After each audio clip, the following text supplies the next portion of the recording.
Hi, I'm Dr. Danny Cochran, Director of the Doctor of Ministry program here at Temple Baptist Seminary, and also a professor and your advisor in the Doctor of Ministry program, so we know each other quite well at this point in your studies. I want to congratulate you on reaching this milestone or this point in your doctoral studies.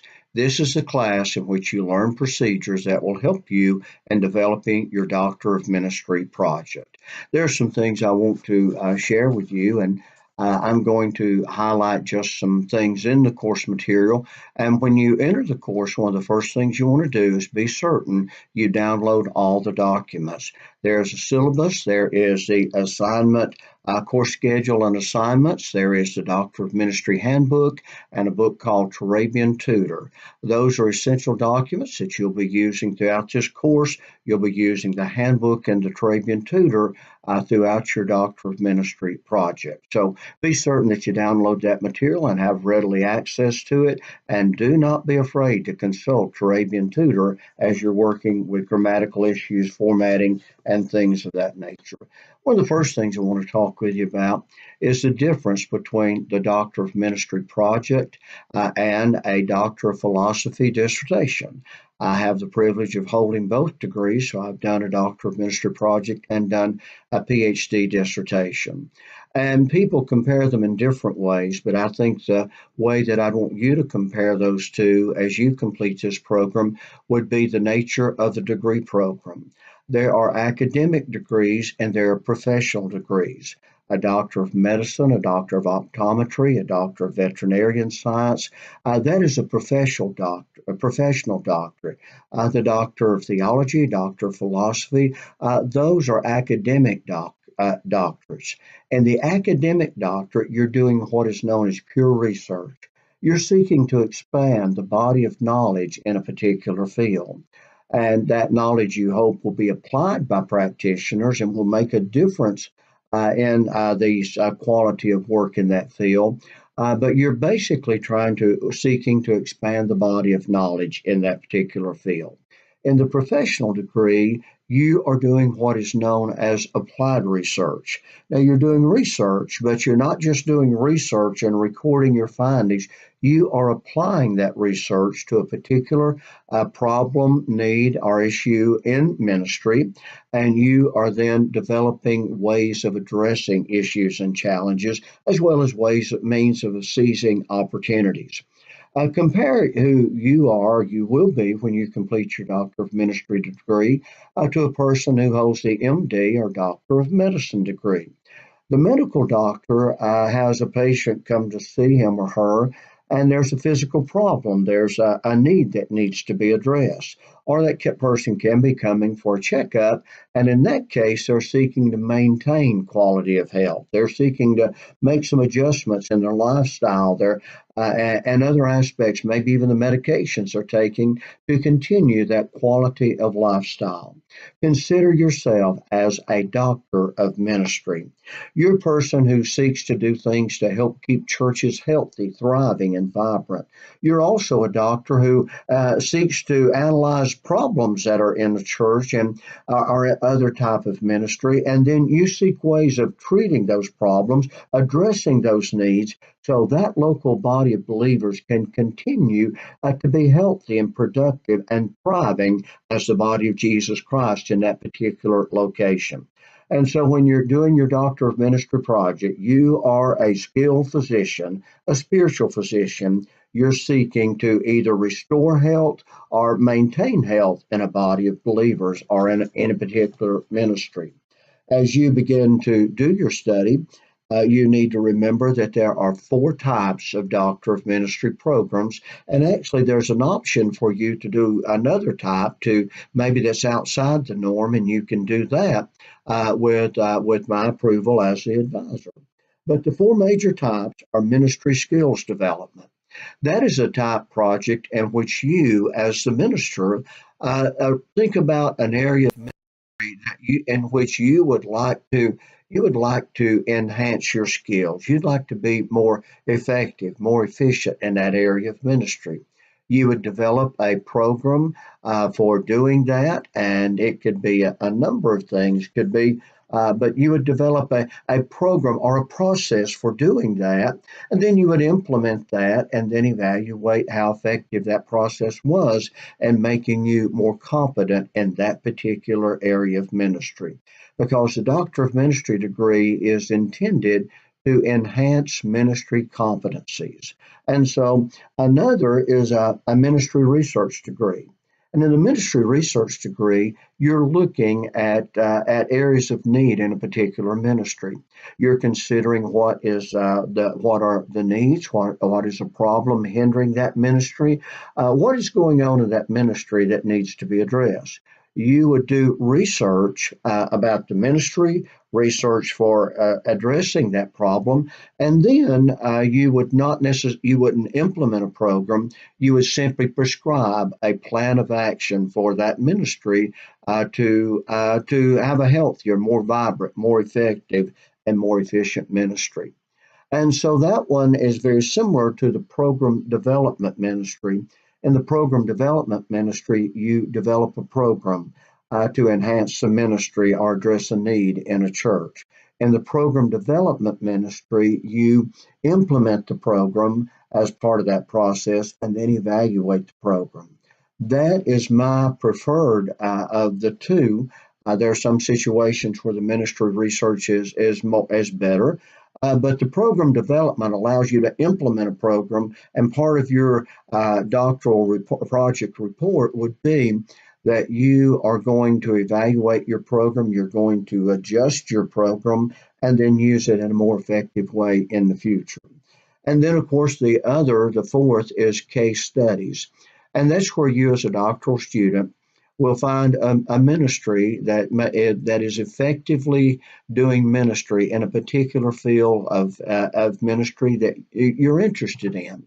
And you'd like to know how that church or how that ministry was able to be so effective in their setting. What were the factors leading to that effectiveness? And you would study either one or multiple ministries. You would compare the common factors that enhance the ministry or produced effectiveness in that ministry. And there you're doing a case study. That could be of a ministry, that could be of a minister. And so those are four options or four ways that you have of approaching your topic of interest. Keep those in mind, and we'll talk about those later. As you are working on your project, one of your assignments this week is to download a Doctor of Ministry project of interest to you. Now, one thing you want to remember when you download a Doctor of Ministry project, that every institution they follow the same basic plan, but every institution is somewhat unique. And so you're not looking at a Doctor of Ministry project to copy that, but you're looking for just ideas, a general understanding of what a Doctor of Ministry project looks like. Now, you can locate those through our George M. Manual Library, and you should already be familiar with that at this point. And there through the library, you can look in ProQuest and you can look in Trends, and look for doctoral projects that are related to your area of interest, and save the ones you find, including the one that you review, and you can use that for helpful information as you develop your doctoral project. And so those are things we want to focus on as we begin. This is an exciting time. Be certain that you've downloaded all the course material, the syllabus, the tutor, the course schedule and assignments, as well as the Doctor of Ministry handbook.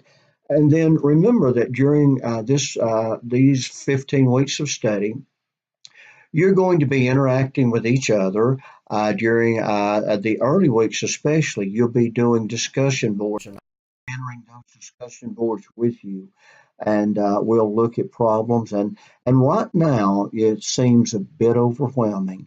But the way you complete a doctoral project is the same process as eating an elephant.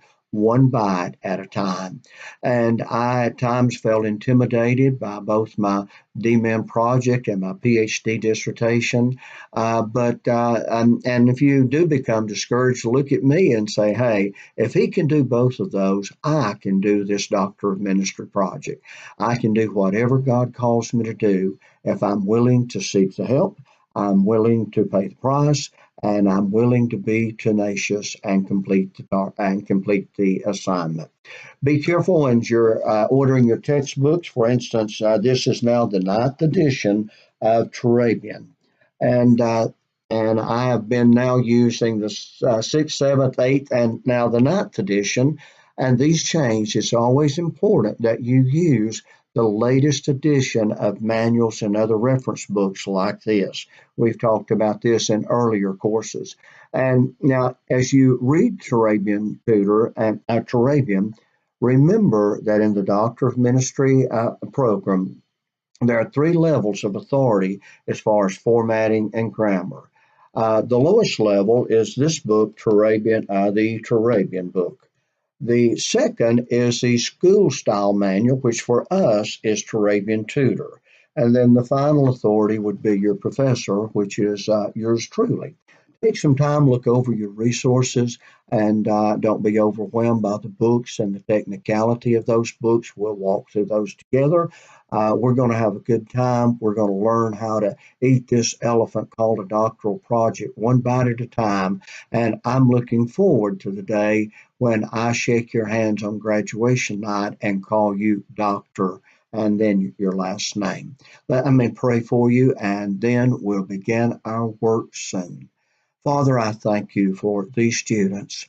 Lord, they've raised families, they've worked at jobs, they've been involved in ministry, and they've completed not one, but almost completed 3 degrees, a bachelor's, a master's, and now a doctorate. Lord, that shows us that they have ability. That shows us that they have the tenacity to set goals and complete those goals. That says much about them. Lord, this hill is going to be a little higher than the others they've climbed, but Lord, you've been preparing them along the way. And Lord, you're going to give them everything they need. They're going to learn, they're going to grow, they're going to become frustrated at times. And when they do that, I pray they'll remember that you've called them to this task, and what you've called them to do, you'll enable them to do. And Lord, I pray that for years to come, that people will be blessed and ministries will thrive as a result this group of students will do in ministry research. I pray your blessings upon them and upon others through them, and I pray your blessings upon their family and their churches as they support them in the work that they're doing. I pray that in Jesus' name, amen. One word of encouragement. Now I have the privilege. There is a pastoral training program going on for village pastors in Kenya, and one of my DMin students, Robert Kamau, developed that about 3 years ago, and I have a part, and I have the privilege of being a part of that. And only the Lord knows what He's going to do through the project you develop. It might not be on a mission field. It might be in your hometown, in your church. One day, my claim to fame may well be that I had the privilege of working with you in your Doctor of Ministry project. You're going to do well. God's going to bless that, and He's going to bless you. Have a good evening.